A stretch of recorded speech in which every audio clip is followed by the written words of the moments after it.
Why are we trained not to know the areas for our health? And why do we expect doctors or a healer to give us one thing to fix our lives, like a pill or energy healing, so we can get better? What if there is something else? And what is beyond the mind-body model? What are all the areas of full healing we need, and what is the full circle? Western medicine does not address all of the components of the full circle because they're not trained to look at human functioning from the holistic perspective. This is not alternative medicine, but using the whole body, mind, emotions, and spirit. During this video, you'll realize these things are not unusual. They just not have been put together for people to utilize as a full program for wellness. In this video, I cover why we don't know about the full circle of health, the 14 areas that need attention that go beyond the mental and physical health model. Plus, you'll also get additional resources so you can dive deeper into each category. And at the end of the video, I cover methods you can use to make use of the 14 areas that I call the full circle. The current mind-body model of medicine is like black and white thinking. However, there is plenty of research that shows we need attention to a number of areas, not only for our mental and physical health, but for our mind, body, emotions, and spirit, which is the next healing paradigm. Without the mind, body, emotions, and spirit paradigm, the heart of the issue is not addressed, leaving the issue to persist and manifest in different ways that may appear to be unrelated. In this video, I cover what I call the full circle. I'm Dr. Susan Sophia James, a doctor of behavioral health and integrative medicine from Arizona State University and an advanced intuitive and mystic. The following list is a brief overview of the 14 different areas of the full circle. Number 1 is nutrition. This is beyond the standard American diet, which is sad. Nutrition includes drinking plenty of water, focusing on healthy foods, and avoiding junk, refined, and fast foods. Also avoiding chemicals, artificial fragrances, flavorings, and colors. Good nutrition also includes at least minimizing and avoiding sugars in their different forms and carbohydrates that turn to sugar. There are 2 more categories within nutrition. These categories include going beyond looking at our food intake and also considering our digestion and ability to get nutrition from our food. So if our gut is compromised, then we are not getting the nutrition we need. Looking into the health of our digestion is imperative for our nutrition. Another aspect of our nutrition is deficiencies, which result in mental and physical health challenges that affect our emotions and our spirit. Often people with different mental and physical diagnoses will discover they have a deficiency that contributes to their condition. Instead of taking a medication that often has side effects, the person may be able to correct the situation when attention is given to nutrition and deficiencies. Deficiencies require blood work to determine and know what kind of blood work is helpful. Number 4. The next area is substances, which include prescription, non-prescription drugs, alcohol, and nicotine. People often do not realize the use of substances contribute to depression and anxiety as well as to deficiencies. For example, excessive alcohol results in specific deficiencies in addition to the lack of nutrition. And we know over time alcohol causes damage to systems of the body. Other substances, and each substance has a different deficiency associated with it. Anyone who is interested can Google deficiencies for the substance that is specific to your concern. Number 5 of the full circle is social connections, We are social beings, and many people feel alone, whether they are physically alone or alone in a group or family, because they don't fit in or feel misunderstood. Healing in this area includes not relying on social media for social interaction and doing things with others. Examples are volunteering with people, animals, wildlife, or the environment. These areas are vast, from reading to children and holding babies, helping teens without parents, visiting shut-ins, working with animals, and many other options. People engaging with other people, whether you are of the same religion or political party, does not matter, because there begins to assert a kind of connection and meaning that is unique. And it means that they don't exactly have to share your particular position or place. Number 6 is related to the same area for caring and connecting with animals and plants. When we care for animals and plants, we are attending to the changes and subtleties of that relationship. This relationship is healthy and invigorating for us, and often is a relationship that we feel has unconditional love attached to it that is unique from having relationships with people. Another area connected to social connection that is needed for human beings is physical touch, and number 7. Physical touch is related to social connections. Physical touch can be hugs or other healthy touch, which can include massage or other forms of healthy, safe touch. Often physical touch is healing on its own. Storing trauma in the physical body often is ameliorated through physical touch and specific therapies. The videos related to social connection are forgiveness and compassion, the video about the power of release, and the video titled Gratitude Exercise, and the video titled Negative Thought Healing. Number 8 is nature. We benefit from being in nature because it uplifts our spirit, our mind, emotions, and often connects us to a sense of being part of and observing nature. Depression and anxiety often benefit from being in nature for short amounts of time and much longer amounts of time. Often being in nature can be moving through it and noticing it. The Japanese have researched forest bathing, which benefits people on many levels. If you don't live near a forest, other lands and areas in the countryside also offer amazing healing benefits. The video connected with the area of nature is Nature, Spiritual Awakening, and Healing. Number 9 that is connected to nature is exercise. Simple exercise lifts us mentally and emotionally and often connects with our spiritual side and with nature. Walking lubricates our joints as well as helps with posture, heart disease, diabetes, and is a preventative tool and also helps with overcoming physical and mental health diagnosis. The video Luminousness Meditation has methods for using exercise as a meditation practice with additional tools. Number 10 is music. This area may seem unusual, but there is plenty of research of the effects of music for Alzheimer's, for lullabies for adults to babies, for use with meditation, pain management, mental, emotional, and spiritual healing, and shifting out of ordinary consciousness, which is the relaxation response. This response is necessary because we are not meant to live or stay in one level of consciousness. In fact, staying in one level of consciousness is causing disruption and disease.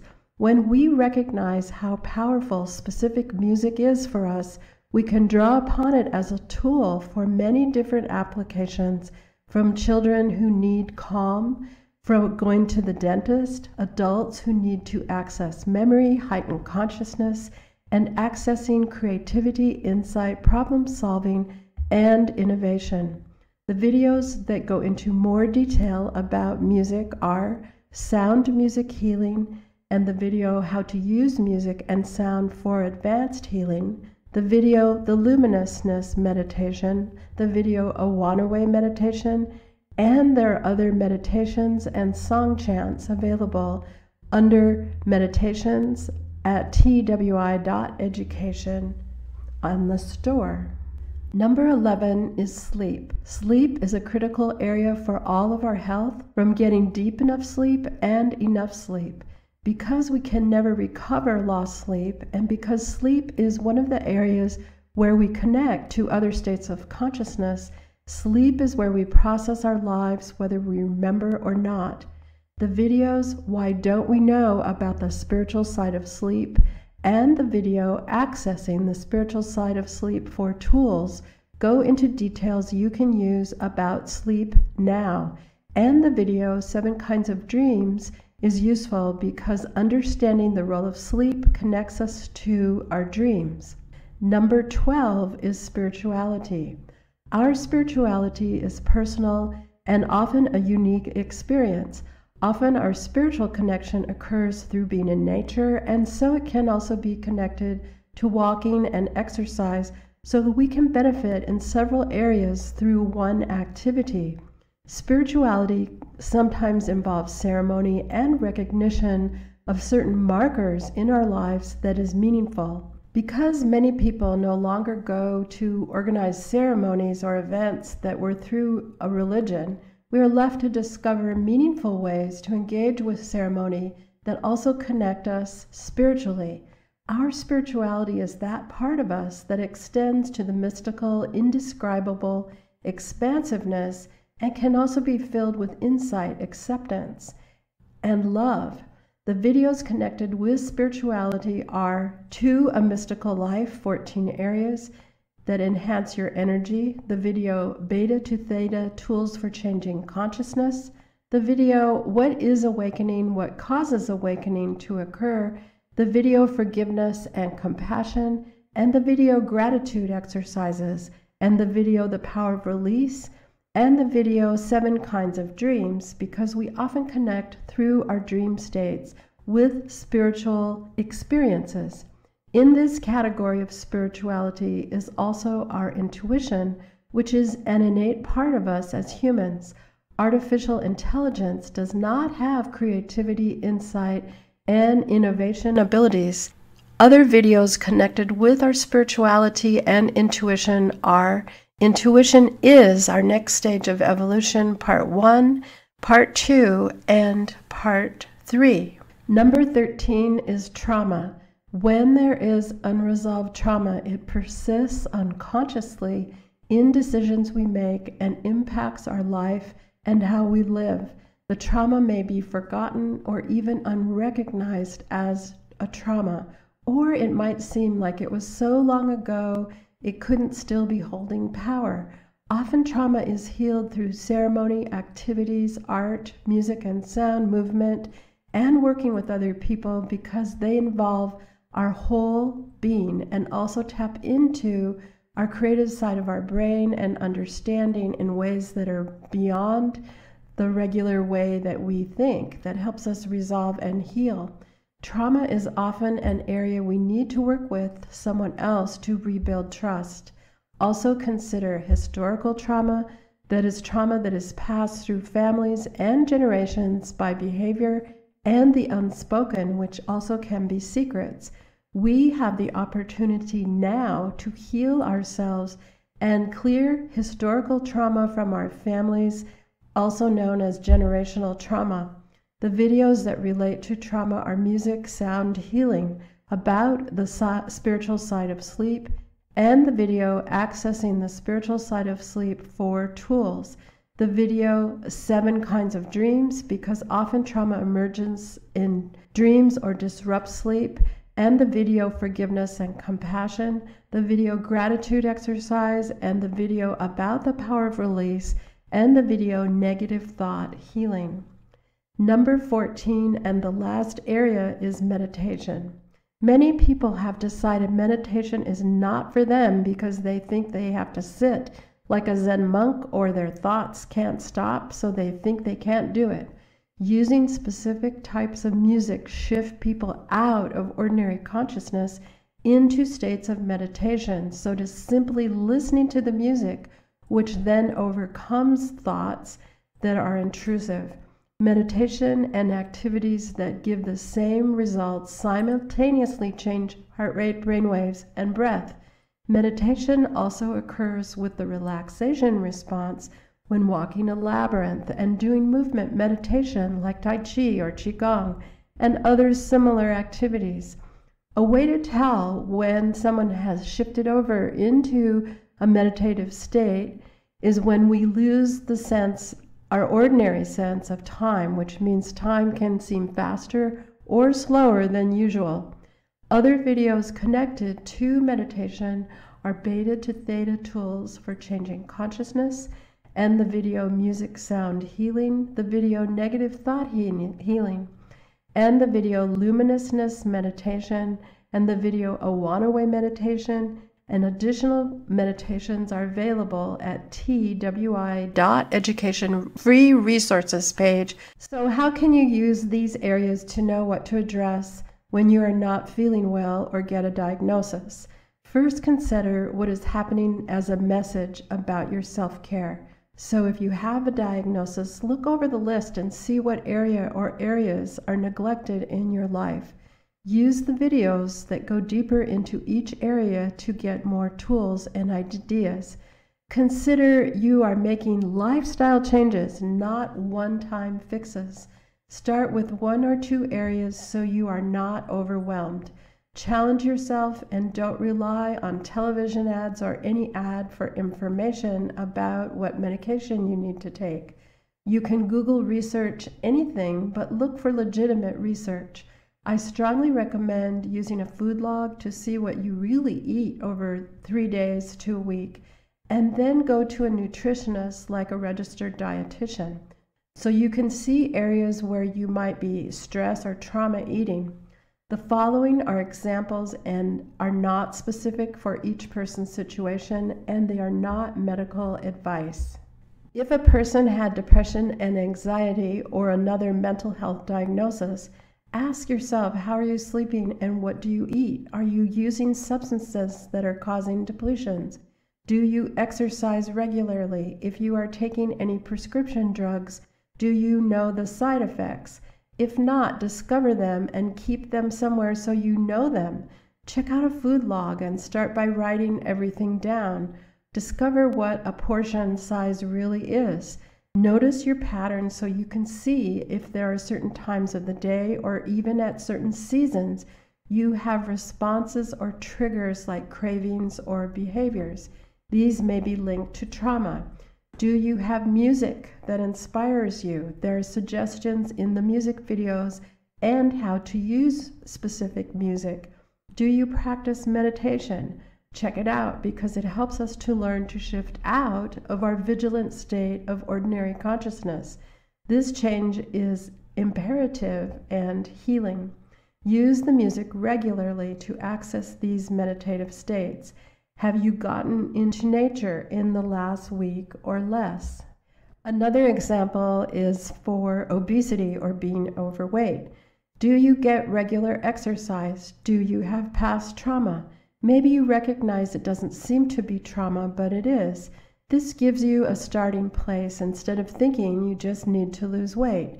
If you have negative thoughts, you may need more and or deeper sleep, better nutrition, and even different social connections. Check out the food log and use it to record 3 days to a week and notice patterns. Often there's need to work on forgiveness and compassion and gratitude. And one more example is an immune-compromised illness. And I'm using these 3 examples because of their prevalence in our culture. If you think you're doing well with the nutrition, make a food log and look it over for patterns and see what pops out. Take one area and jot down what comes to you for resources in your area. If you have a nutritionist, use their services. Look at healing the past. Work on self-care and support. Look at the sleep video and use the resources.